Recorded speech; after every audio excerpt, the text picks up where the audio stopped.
So I welcome on stage our second presenter, Farjana Sharmin. I'll make your things easier.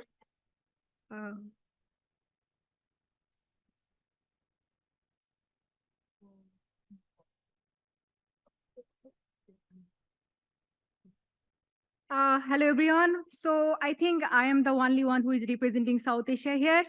And I'm very much happy. Finally, I have traveled almost 1,000 kilometers and reached here. And thank you, Connie ma'am, for making my travel more easier. So I wanted to directly come to the topic. As you see the what I wanted to say here, this is a working paper. Still, I'm working on that. And briefly about me, this is Farjana. So I'm a Bangladeshi national and studying in India. So my PhD thesis is about geopolitics of outer space. So you can consider me as an expert of astropolitics, geopolitics, lunar politics, blah, blah, blah. So, so thing is that what is actually the summary of my work? Here I wanted to say that the present ongoing trend, how actually it's affecting mostly small countries. Those are underdeveloped, least developed or aspiring countries. Why I'm saying this thing, that we know that outer space is a global commons. If we consider it as a global commons, then where is the voice of non-spacefaring state? Where are those countries in the regulation? Because we know when the TTO was articulated, that meant only few countries and few figures were there. But now it has a lot of changes came. Now not only the bipolar world, like in the old spacefaring countries like USA and Russia is there. There are now new spacefaring countries, now aspiring countries, and even the non-spacefaring countries have equal voice and share and stakeholder in outer space and moon and other celestial bodies. The problem is, before going to the main argument that why I am saying that this countries are facing problem in terms of getting slots, there are two parallelly problem they are facing, regionally and globally. What I do to say that space is not a separate domain from geopolitics. So geopolitical anxieties and insecurities is actually taking place in the outer space. And we can see we have a great example of Russia and Ukraine war. And if suppose I take place any South Asian countries in that position, like in a position like Ukraine is there, then who is going to save? Because all countries is not able to get support like Starlink satellites. The Starlink satellites has a lot of facilitate on support for Ukrainian government to battle against this war. But in the case of South Asia or other African countries, maybe this must be more difficult because at least Ukraine got European countries support and US support. But all countries geopolitical scenario is not same. And when you talk about the major trends, I really not mention only the space debris. It is about the anti-satellite test. Already, it's like a spiral effect or more than that, spillover effect. We can say the first in the primary first Cold War period, in the beginning of the first space age, I think initially US and Russia both has this capability, but these trends become very popular trend after China has first tested anti-satellite test in 2007. After that, followed by China, India has followed the same path 2019. And after that, again, Russia has anti-satellite test in 2022.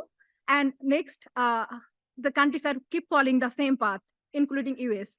So my talk is like that. If already this spanning countries are facing in terms of lot of battle, in terms of food security, climate change, and all those issues, if there will be a lot of, like already Elon Musk said that he wanted to launch almost or constantly almost 40,000 satellites in LEO, and China in terms of counter Elon Musk said that they have targeted to install I think 13,000 satellites.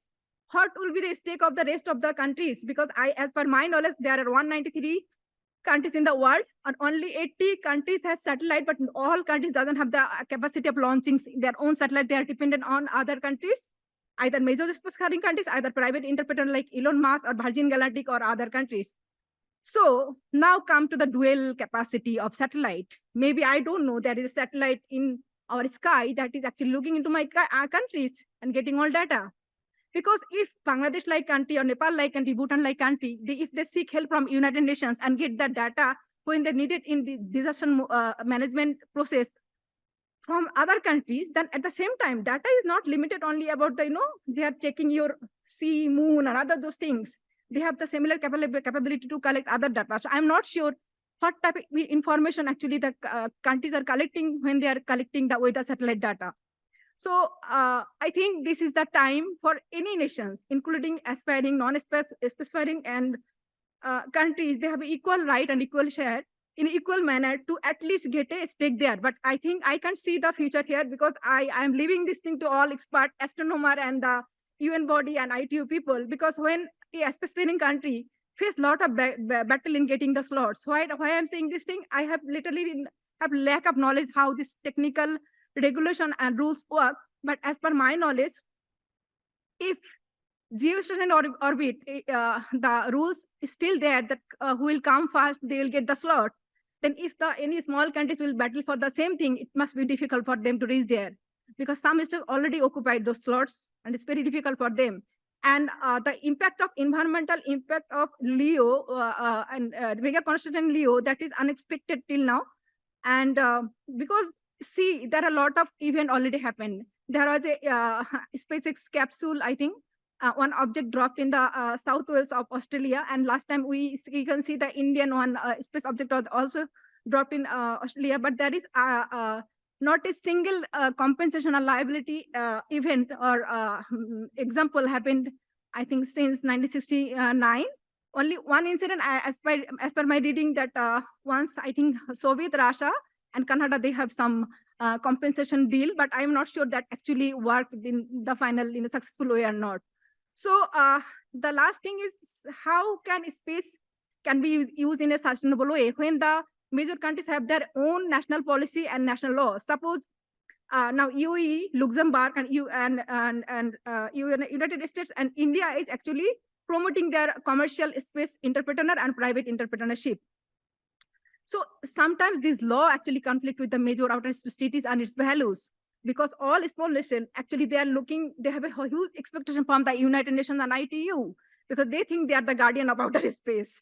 So if these property rights are the way is lunar exploration and lunar race is going on, I'm afraid this small area or small research can be threatful for many people because all countries will not able to reach there. But in terms of the so-called trillion billion economy, I don't know that how much the rest of the 80 or 90 countries will going to get benefit from that.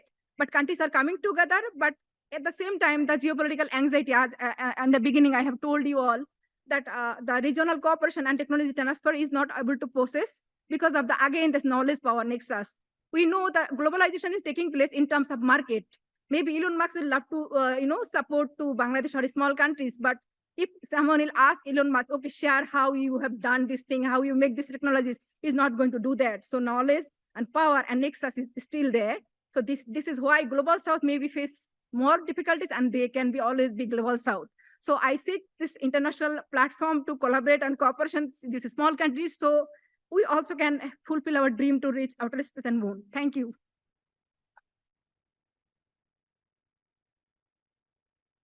Thank you, and very important perspective on the access to outer space of Global South countries. I think we have a minute for questions, if there is any. We have one question there. No, you need to come here because we need the microphone. Yes, thanks for this very interesting talk, and you raised some very important points. And my name is Benjamin Winkel. I work for the Committee on Radio Astronomy Frequency. So, and just a quick comment, you have the same problem at the ITU at the moment. For radio astronomy, there are rules, of course, how we have to be protected, and these rules incorporate certain levels of data loss that we have to accept. But these are usually for every single application that is on there or service. And when it comes to multiple services, of course, that adds up. And this is what the ITU calls apportionment. And I don't want to go into too much detail here because it's a very complicated topic, but I just want to say the people who launched their stuff first, if they eat up all the data loss that we have to accept, that's it, then no space for newcomers. So it's, again, a space race here that we are seeing. Yeah, thank you. Actually, why I have said this thing, I'm saying all this from it's not my emotional things from the global south. I'm just saying from the reading. There are a lot of reading. It has said that maybe the aspiring countries, I'm meaning the aspiring, they're not established actor. So when they have seek for any slot, maybe that slot already occupied by someone else, or maybe there are a lot of application.